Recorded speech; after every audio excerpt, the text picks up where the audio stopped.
जय माता दी दोस्तों।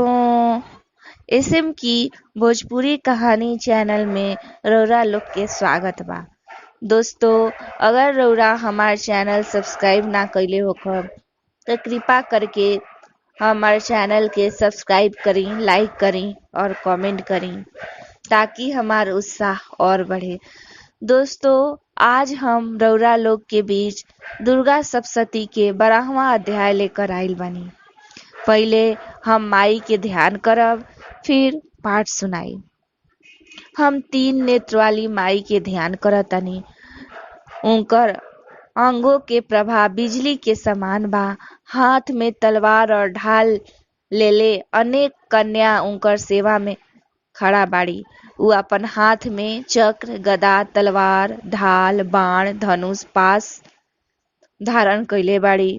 उनकर स्वरूप अग्निमय बा तथा उनकर माथा पर चंद्रमा के मुकुट बा। देवी कहली, देवताओं, जो एकाग्रचित होके प्रतिदिन एह स्तुति से हमार ध्यान करी, ओकर सारा बाधा हम निश्चय ही दूर कर देव। जो मनुष्य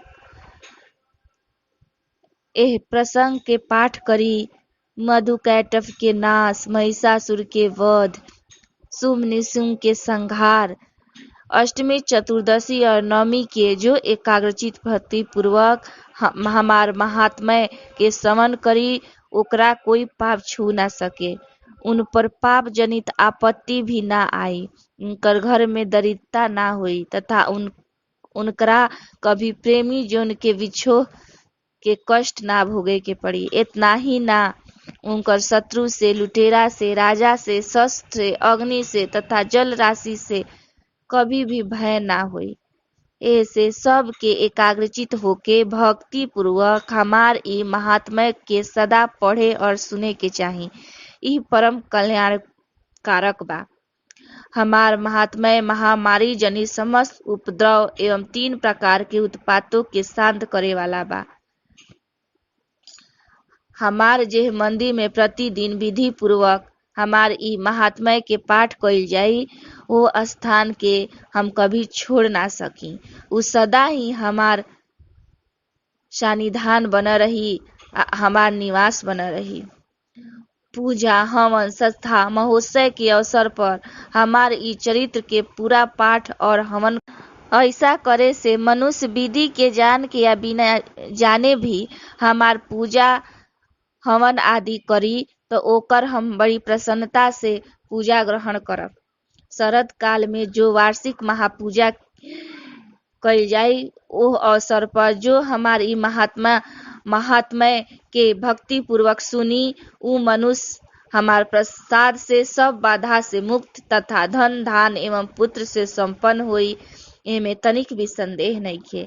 हमार ई महात्म्य हमार प्रादुर्भाव के सुंदर कथा तथा युद्ध में कइल हमार पराक्रम सुने से मनुष्य निर्भय हो जाई।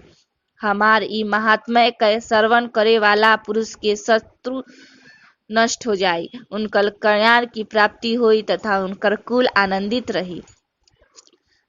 सब जगह शांति, कर्म में बुरा सपना दिखाई दे पर तथा ग्रह जनित भयंकर पीड़ा उपस्थित होके पर हमार महात्म्य श्रवण करे के चाही। ऐसे सब विघ्न तथा भयंकर ग्रह पीड़ा शांत हो जाई और मनुष्य द्वारा देखल उस दुस्वप्न यानी कि बुरा स्वप्न भी शुभ स्वप्न में परिवर्तित हो जाई। ई महात्म्य सब दुराचारी के नाश करे वाला बा। एकर पाठ मास से राक्षस, भूत और पिशाच के नाश हो जाला। हमार ई सब महात्म्य हमार समीप्य के प्राप्ति करे वाला बा। पुष्प, अर्घ, धूप, दीप, गंध आदि से पूजा करे से, ब्राह्मण भोज से, प्रतिदिन अभिषेक करे से, नाना प्रकार के भोग के अर्पण करे से तथा दान आदि करे से 1 वर्ष तक हमार आराधना से हमरा के जितना प्रसन्न करब, उतना ही प्रसन्नता हमार ई उत्तम चरित्र के एक बार श्रवण करने मात्र से ही हो जाई। ई महात्म्य श्रवण करे पर पाप के हर लेला और आरोग्य प्रदान करेला। हमार प्रादुर्भाव के कीर्तन समस्त भूतों से रक्षा करेला तथा हमार युद्ध विषयक चरित्र दुष्ट दैत्य के संहार करे वाला बा। एह श्रवण करे पर मनुष्य के शत्रु के भय ना होखे। देवताओं तू और ब्रह्मर्षि जो हमार स्तुति कैले बड़ा जा तथा ब्रह्मा जी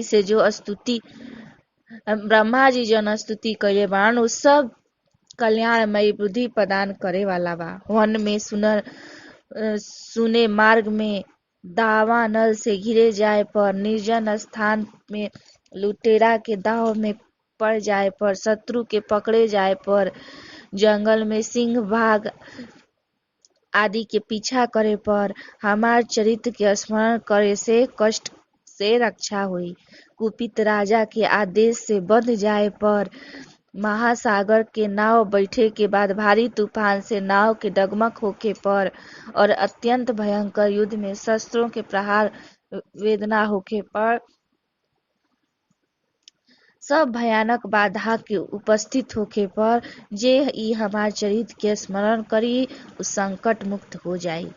हमार प्रभाव से सिंह आदि हिंसक जंतु नष्ट हो जाई तथा लुटेरा और शत्रु भी हमार चरित्र के स्मरण करे वाला पुरुष से दूर भगिहा। ऋषि कहलन कि एह प्रकार प्रचंड पराक्रम वाली भगवती चंडिका सब देवताओं के देखते देखते अंतर्धान हो गई। फिर समस्त देवता भी शत्रु के मारे जाए पर निर्भय हो गईलन। पहिले के भांति यज्ञ भाग के उपयोग करते हुए अपन अपन अधिकार के पालन करे लगलन। संसार के विध्वंस करे वाला महाभयंकर पराक्रमी देव शत्रु शुंभ तथा महाबली निशुंभ के युद्ध में देवी द्वारा मारे जाए पर शेष दैत्य पाताल लोक में चल गिलन। राजन, ए प्रकार भगवती अंबिका देवी नित्य होते हुए भी पुनः प्रकट होकर जगत के रक्षा करेली।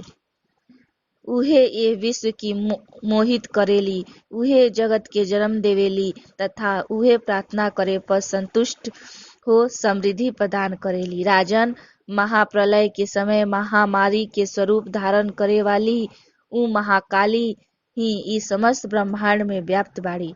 उहे समय समय पर महामारी के रूप बनावेली और वे ही स्वयं अजन्मा बाड़ी और सृष्टि के रूप में प्रकट होली। उ सनातन देवी ही समयानुसार संपूर्ण भूत के रक्षा करेली। मनुष्य के अभ्युदय के समय उहे घर में लक्ष्मी के रूप में स्थित होली, उन्नति प्रदान करेली और उहे अभाव के समय दरिद्रा बन के विनाश के कारण हो जाली। पुष्प, धूप और गंध आदि से पूजन करे के उनकी स्तुति करे पे वे धन, पुत्र, धार्मिक बुद्धि तथा उत्तम गति प्रदान करेली। ए प्रकार श्री मार्कंडेय पुराण में सर्वाणिक मनवंतर के कथा के अंतर्गत देवी महामाया में फल स्तुति नामक 12वां अध्याय पूरा भइल।